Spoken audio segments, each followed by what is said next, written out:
Middle east वार का 47वां दिन चल रहा है और 47वें दिन के बाद अमेरिका ने फिर से कहा है कि हम ईरान के साथ शांति वार्ता करेंगे और यह शांति वार्ता फिर से पाकिस्तान में होगी। पाकिस्तान में इससे पहले इन्होंने शांति वार्ता रखा था, पाकिस्तान दोनों के बीच में शांति दूत बनकर उभरा था, लेकिन इसका कोई रिजल्ट नहीं आया, जिसके बाद से अमेरिका वहां से रिटर्न आया और कहा कि हमने इसका कोई रिजल्ट नहीं पाया क्योंकि ईरान परमाणु बनाने के लिए अभी भी बाध्य है और यह नहीं मान रहा है कि हम परमाणु नहीं बनाएंगे, जबकि अमेरिका का कहना था कि तुम परमाणु नहीं बनाओगे। लेकिन अब फिर से वही अमेरिका बोल रहा है कि हम आपसी सहमति से फिर से वार्ता के लिए तैयार होंगे।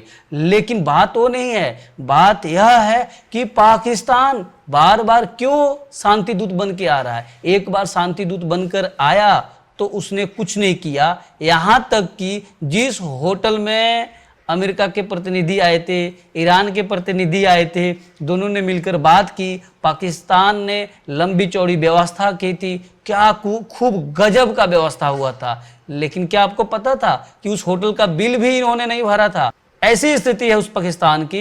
लेकिन पाकिस्तान के बात अमेरिका भी मानने को तैयार है और ईरान भी मानने को तैयार है। मुझे ये नहीं समझ में आ रहा है कि आखिर क्या है, लेकिन कोई बात नहीं, इस पे हम बात करेंगे। और अभी क्या हो रहा है कि ईरान भी पाकिस्तान को थोड़ा तवज्जो देने लगा है। अब ईरान के विदेश मंत्री ने कहा है कि जो मध्यस्थता पाकिस्तान कर रहा है उसमें पाकिस्तान के सेना प्रमुख असीम मुनीर की भूमिका बहुत ज़्यादा है। असीम मुनीर अमेरिका के तरफ से जो बातचीत हुई है, जो पहली शांति वार्ता विफल रही थी, उसके बाद से जो भी अमेरिका ने अपनी बात रखा है उस बात को लेकर अब ईरान के विदेश मंत्री से बात की और दोनों के बीच में बातचीत हुई। अब उसके बाद से ईरान ने कहा है कि पाकिस्तान का जो मध्यस्थता है बहुत बढ़िया है, हम उनकी बात मानेंगे, उनकी सराहना करते हैं और शांति वार्ता के लिए तैयार होंगे। आगे हम इस वीडियो में बात करेंगे कि पाकिस्तान अचानक से बार बार शांति दूत बन के क्यों उभर रहा है, जबकि पिछले शांति वार्ता में जो रविवार के दिन हुई थी उसमें तो उसने होटल का बिल तक भी नहीं भरा था। आज आखिर ऐसा क्यों कर रहा है वो, हम इस पर थोड़ा बात करेंगे। लेकिन अभी हम बात करते हैं कि इन दोनों देश जो ईरान और अमेरिका क्या क्या कुछ कर रहे हैं। और इस बातचीत की जो शुरुआत हुई है डोनाल्ड ट्रंप की तरफ से हुई है, क्योंकि डोनाल्ड ट्रंप ने कहा है कि हम युद्ध समाप्ति के बहुत ही करीब है और ईरान और अमेरिका मिलकर इससे फिर से बात करेंगे और पाकिस्तान में करेंगे। दूसरे तरफ ईरान ने अमेरिका को धमकी दिया है कि अगर अमेरिका ईरानी बंदरगाहों को नाकाबंदी से घेरता है तो हम लाल सागर को पूरी तरह से बंद कर देंगे।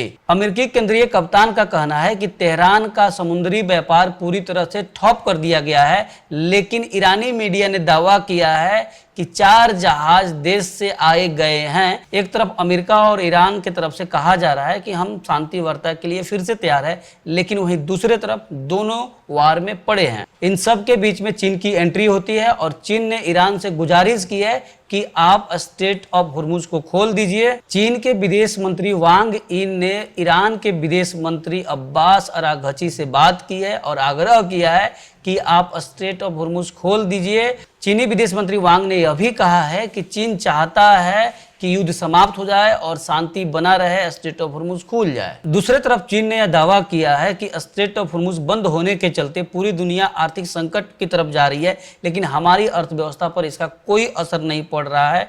हमने पिछले साल के कंपेयर में 5% की वृद्धि की है मात्र 3 महीने में। चीन ने इलेक्ट्रिक वाहन का 78%, लिथियम बैटरी का 50% और पवन टरबाइन का 45% का निर्यात में बढ़ोतरी किया है और यह बोल रहा है कि हमारी अर्थव्यवस्था पे कोई खास फर्क नहीं पड़ने वाला है। हम पिछले साल के कंपेयर में 5% में वृद्धि में हैं, जो कि बहुत होता है। अब थोड़ा संक्षेप में बात कर लेते हैं कि पाकिस्तान अमेरिका और ईरान को लेकर मध्यस्थता करने के लिए इतना बेचैन क्यों है। सबसे पहला कारण है कि अमेरिका और ईरान का बॉर्डर बहुत मिलता है, दोनों मुस्लिम देश है, तो दोनों में थोड़ा सा लगाव है। इसके अलावा अमेरिका की बात करें तो अमेरिका और पाकिस्तान का आप जानते ही हैं, अमेरिका ने इतना ज़्यादा कर्ज दे रखा है पाकिस्तान को कि क्या ही बात है, और पाकिस्तान अमेरिका के बिना कुछ है नहीं, उसका चाटुकार है उसके पीछे पीछे लगा रहता है। लेकिन यह भी बात है कि अमेरिका को कोई चारा ही नहीं है पाकिस्तान के अलावा, क्योंकि अमेरिका को तो कोई भाव ही नहीं दे रहा है। इसके अलावा सबसे बड़ा कारण है कि पाकिस्तान के पीछे चाइना है।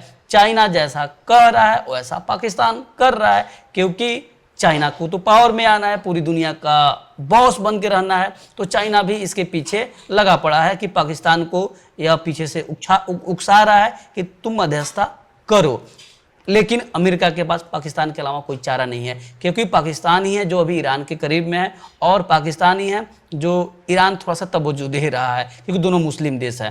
यही कारण है। इसके अलावा पाकिस्तान के अपना पर्सनल फ़ायदा भी है, पर्सनल एजेंडा है, क्योंकि लोन माफ़ हो जाएंगे, अमेरिका कुछ इसको अपना हथियार सप्लाई कर देगा, थोड़ा सा रियायत दे देगा, यही सब कारण है। लेकिन इन सब में यह भिखारी देश जो पिछले बार रखा गया था शांति वार्ता जिस होटल में, उस होटल का बिल ही नहीं चुका पाया, उस होटल का बिल खुद उस होटल के ऑनर ने चुकाया, तो क्या ही कुछ करेगा। आपको क्या लगता है? और जाते जाते थोड़ा सा इसके बारे में चर्चा करके जाइएगा कि क्या लगता है कि पाकिस्तान जो पूरी दुनिया में यह फैलाना चाहता है कि हम शांति दूत हैं, शांति दूत बनने के लिए बेचैन हैं, तो क्या यह पाकिस्तान शांति दूत सच में है? क्या शांति दूत बन पाएगा? क्या अमेरिका और ईरान की मध्यस्थता को थोड़ा सा आगे बढ़ा पाएगा, या फिर सिर्फ दुनिया को दिखाना चाहता है? वैसे तो पाकिस्तान क्या है आपको पता ही है। इसके बारे में थोड़ा सा कमेंट करके जाइएगा। फिर मिलेंगे अगले वीडियो में, तब तक के लिए विदा लेते हैं। जय हिंद।